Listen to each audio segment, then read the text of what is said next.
Hello viewers, আসসালামু আলাইকুম। চলে এসেছি কিন্তু আজকে ভীষণ মজাদার একটা নাস্তার রেসিপি নিয়ে। ওটাকে পরোটা নাস্তাও বলে থাকে। খেতে যেমন ভীষণ মজাদার হয় আর দেখতেও কিন্তু হয়ে থাকে অনেক বেশি লোভনীয়।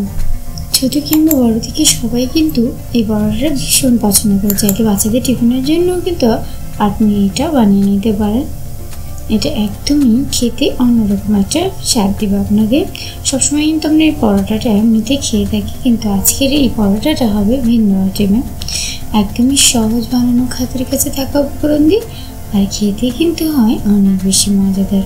তো আমি খুব সহজে দেখিয়ে দেব কীভাবে আজকে এই মজাদার নাস্তাটি তৈরি করে নিয়েছি।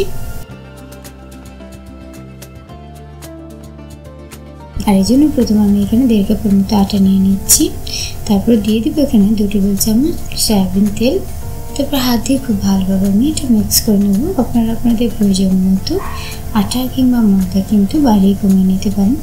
তো খুব ভালোভাবে আমি এটা মিক্স করে নিয়ে যখন দেখবো দলা পেকে যাবে তখন কিন্তু আমাকে একটা ডো তৈরি করে নেব।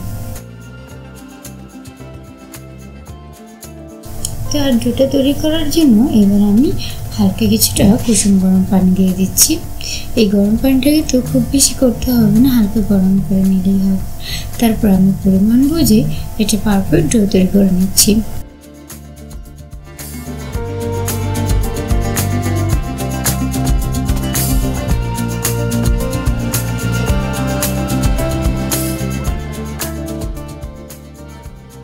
তো এভাবে কিছুক্ষণ মুছে নেওয়ার পর একটা পারফেক্ট কিন্তু ডো আমি পেয়ে গেছি। তো দেখতে পাচ্ছেন এটাকে এবার আমি কিছুক্ষণ রেস্টে রেখে দেবো। আর এর মধ্যে কিন্তু ডোটা একদম নরম হয়ে যাবে। এর ভিতরে পুটটার জন্য গরম চুলায় একটা প্যান বসিয়ে তাতে পর্যাপ্ত পরিমাণে কিছুটা তেল দিয়ে দিচ্ছি। আর দিতে 2টি পেঁয়াজ কুচি। তারপর পেঁয়াজটাকে এবার আমি নেড়ে চেড়ে তেলের মধ্যে ভেজে নেব।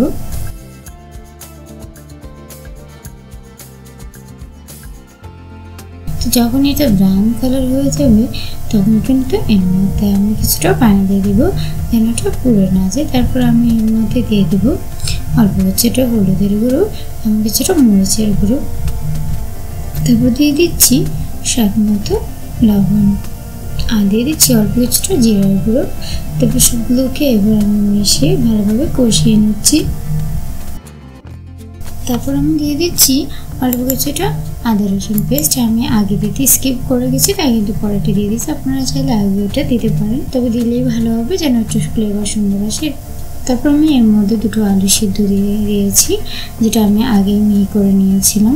ভিতরে ভর্তার জন্য কিন্তু আপনি মাছ, মাংস বা ডিম কোনো কিছুর প্রয়োজন, শুধু আলু হলেই কিন্তু আপনি ভিতরে মজাদার ভর্তা তৈরি করতে পারেন। তো মশলাগুলোর সাথে মিশিয়ে ভালোভাবে এগুলোর সাথে কিছুটা কাঁচামরিচ দিয়ে আবারও চামচ দিয়ে নেড়ে নিচ্ছি।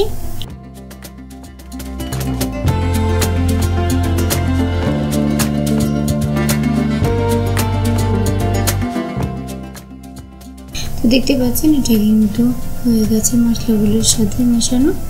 তারপর আমি সেই রেস্টে রাখা ডোটাকে তুলে নিচ্ছি আর আবারও কিছুক্ষণ মুছে নিচ্ছি। তারপর লম্বা করে এটাকে আমি 3-4টে পিস করে নেব চাকু দিয়ে।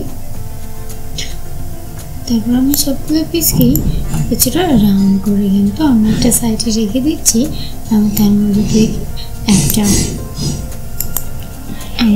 থেকে একটা পিস আমি কিন্তু নিয়ে নিচ্ছি। তারপর একটা দিয়ে আমি এর উপরে কিছুটা আটা ছিটিয়ে দিচ্ছি এবং হাত দিয়ে চেপে কিছুটা রাউন্ড করে নিচ্ছি। তারপর বেলুনের সাহায্যে আমি গোল করে একটা রুটি বানিয়ে নেব। তো দেখতে পাচ্ছেন আমি কিন্তু রুটিটা বানিয়ে নিয়েছি। আমার রুটিটা এরকম হয়েছে। এরপর আমি সবগুলো রুটি এভাবে বানিয়ে একটা প্যানের ভিতর হালকা করে কিন্তু এটা ছেঁকে নেব। এটার জন্য পুরো রুটিটা কিন্তু ছেঁকে নিতে হবে না, হালকা জাস্ট একটু আঁচ দিলেই কিন্তু হয়ে যাবে, যেন রুটিটা নরম থাকে। তো আমি একটা আঁচ দিয়ে সবগুলো রুটি তুলে নিয়েছি এবং একটা রুটি আমি নিয়ে এর মধ্যে পুরটাকে দিয়ে দিচ্ছি। আপনারা একটু খেয়াল করলে বুঝতে পারবেন কীভাবে আমি পুরটাকে দিয়ে দিচ্ছি। তো লম্বা করে আমি এই আলুর পুরটা এখানে দিয়ে দিচ্ছি। কেউ চাইলে শুধু এটাও রাখতে পারেন। আর আমি আরেকটু মজাদার করার জন্য এবার এর মধ্যে চিজ এবং একটা সিদ্ধ ডিম দিয়ে দেবো। তো দিয়ে দিচ্ছি এবার কিছুটা সিদ্ধ ডিম। তারপর দিয়ে দিচ্ছি এখানে চিজ। এটা দিলে কিন্তু খেতে আরও অনেক বেশি মজাদার হয়ে থাকে। ঠিক আছে, চিজ। তো এবার আমি চিজ এবং ডিমটা দিয়ে দুপাশটাকে চেপে দিচ্ছি। এটা চাপ দেওয়ার ফলে এটা কিন্তু আটকে থাকবে, ভিতর থেকে পড়ে যাবে না। এটাকে ফ্রাই করার জন্য চুলে আবার একটু প্যান বসিয়ে কিছুটা তেল দিয়ে দিচ্ছি। তারপর তেলটাকে আমি কিছুক্ষণ গরম করে নিচ্ছি। তেলটা গরম হয়ে এলে এর মধ্যে আমি দুটো পরোটা কিন্তু দিয়ে দিব।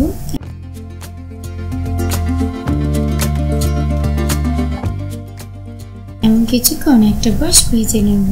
যখনই একটা পাশ হয়ে যাবে তখন কিন্তু আমি অন্য পাশটাকে সেমভাবে একটা ব্রাউন কালার করে নেব। আপনারা দেখতেই পাচ্ছেন ভীষণ সুন্দর হয়েছে কিন্তু কালারটা। এটা ভাজতে কিন্তু একদম অল্প সময় লাগে, তেমন কোনো সময় প্রয়োজন হয় না।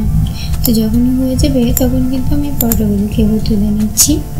দেখতে পাচ্ছেন এটা দেখতে এখনই কতটা ইয়ামি হয়েছে।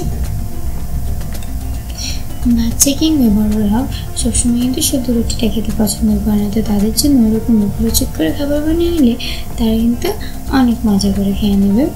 তো দেখতে পাচ্ছেন আমি কিন্তু সবগুলো পরোটা এভাবে ভেজে নিয়েছি। এবার কিন্তু এগুলো পরিবেশন করার পালা।